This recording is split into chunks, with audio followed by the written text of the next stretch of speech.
प्रभात बच्चों, आज हम लोग अहमदनगर का किला भारत की खोज किताब से पढ़ेंगे। अहमदनगर का किला। अहमदनगर महाराष्ट्र में पड़ता है। ये उस समय का वृत्तांत है जब महात्मा स्वतंत्रता की लड़ाई चल रही थी। हमारे देश के नेता लोग जेल भेजे जा रहे थे। अहमदनगर का किला 13 अप्रैल 1944 को ये लिखा हुआ है जवाहरलाल नेहरू जी ने। यह मेरी 9वीं जेल यात्रा थी। 9वीं जेल यात्रा थी। यह हमें यहाँ आए 20 महीने से भी अधिक समय हो चुका था। जब हम वहाँ पहुँचे तो अंधियारे प्रकाश में झिलमिलाते दूध के चाँद से हमारा स्वागत किया। शुक्ल पक्ष शुरू हो चुका था।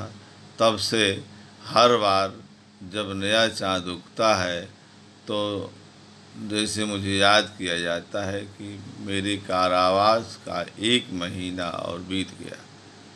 चाँद मेरे बंदी जीवन का स्थायी सहचर था।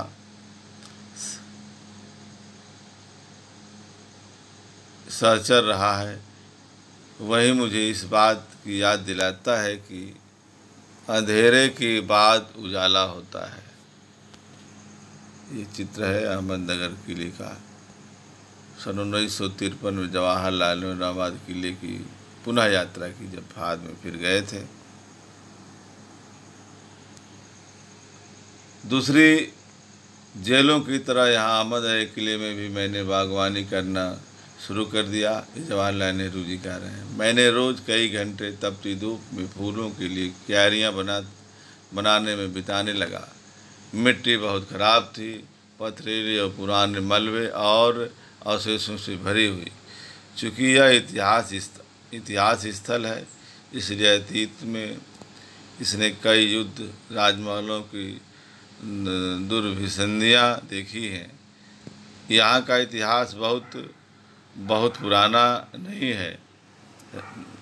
घटनाओं की दृष्टि से इसकी कोई विशेष अहमियत भी नहीं है, पर इससे जुड़ी एक घटना आज भी याद की जाती है। यह घटना है चाँद बीबी नाम की एक सुंदर महिला के साहस की कहानी, जिसने इस किले की रक्षा के लिए अकबर की शाही सेना के विरुद्ध हाथ में तलवार उठाकर अपनी सेना का नेतृत्व किया।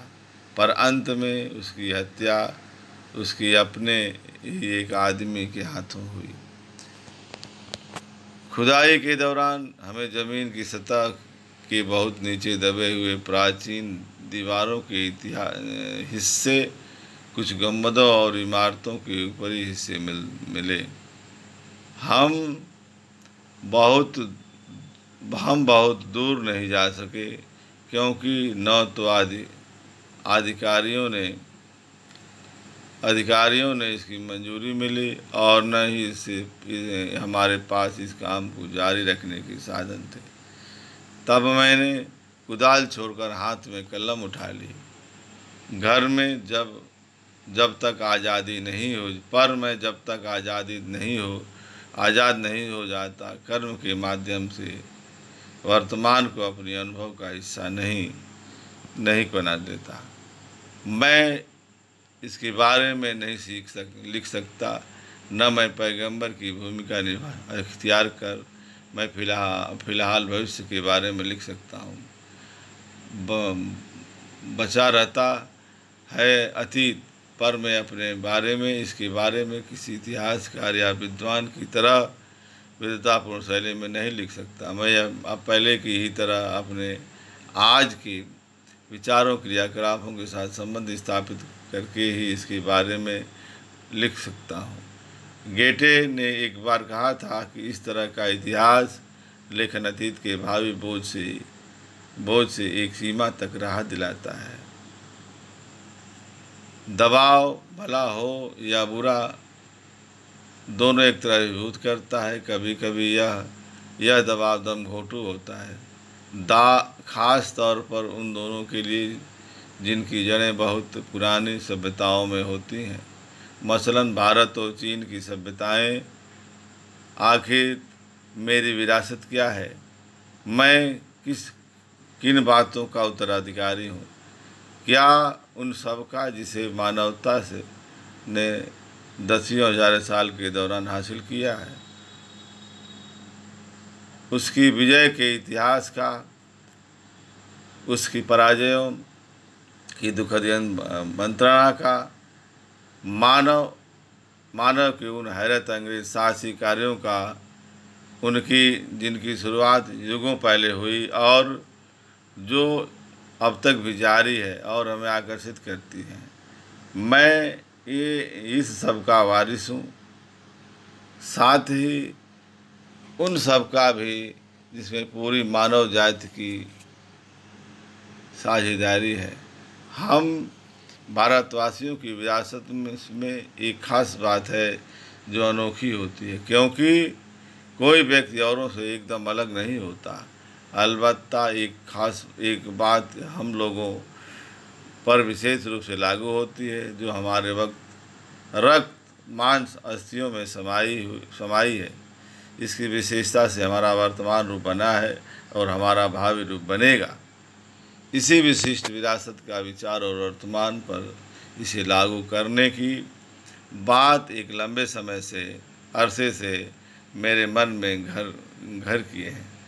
मैं इसी के बारे में लिखना चाहता हूँ।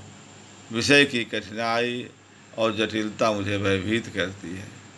मुझे लगता है कि मैं सतही तौर पर इसका स्पर्श ही कर सकता हूँ। अहमदनगर का किला पाठ, अब इसी के आधार पर कुछ प्रश्न मैंने किया है। 5 प्रश्न हैं।